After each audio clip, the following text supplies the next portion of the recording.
जिस नारे के साथ हम चल रहे हैं, कहीं ना कहीं स्वामी प्रसाद मौर्य जी उस नारे का एक बहुत प्रमुख चेहरा है। और ऐसे में कहीं अगर पार्टी के अंदर उनके ऊपर अनर्गल बयानबाजी होती है तो जिस कद के वो नेता हैं उससे आहत होना स्वाभाविक है।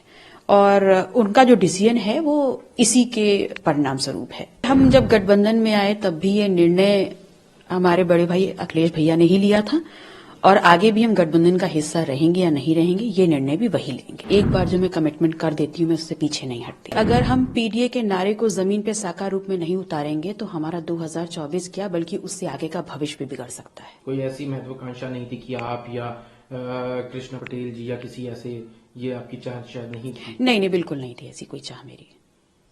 देखिए, अब उनके बारे में क्या कहें। उनके बारे में जब श्रद्धेय नेताजी माननीय मुलायम सिंह यादव जी बहुत कुछ कह गए हैं तो अब मेरा कुछ भी कहना उचित नहीं है। इससे आपको कोई आपत्ति, नाराजगी, कुछ ऐसी चीज की? नहीं, बिल्कुल नहीं। कल स्वामी प्रसाद मौर्य ने जिस तरह से इस्तीफा दिया और उसके बाद देखा गया कि समाजवादी पार्टी के कई नेता उनका विरोध कर रहे थे, तो वहीं कई लोग उनके सपोर्ट में आए। लेकिन उन्होंने एक बात जो कही थी कि एक राष्ट्रीय महासचिव के बयान को निजी बताया जाता है और दूसरे को पार्टी का बताया जाता है, जो आपके केस में भी, उसको किस तरह से आप देखते हैं?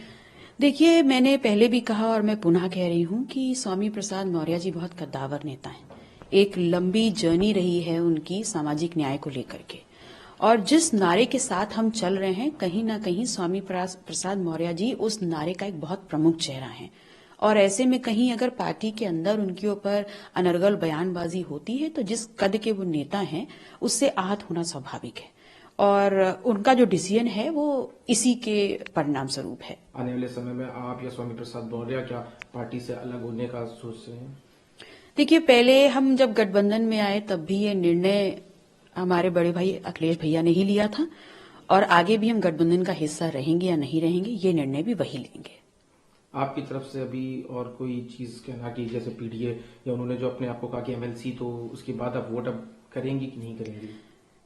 देखिए, जो लोग मुझे जानते हैं वो बहुत अच्छे से समझते हैं कि एक बार जो मैं कमिटमेंट कर देती हूँ मैं उससे पीछे नहीं हटती। आपके वोट ना करने की वजह से जो तीनों कैंडिडेट की इक्वेशन है वो बिगड़ सकती है, नंबर ऑफ जो वोटर्स चाहिए होते हैं लेजिस्लेटिव असेंबली के, वो कम हो सकते हैं, जिसकी वजह से शायद उनका एक राज्यसभा सांसद। देखिए, अगर हम पीडीए के नारे को जमीन पे साकार रूप में नहीं उतारेंगे तो हमारा 2024 क्या बल्कि उससे आगे का भविष्य भी बिगड़ सकता है।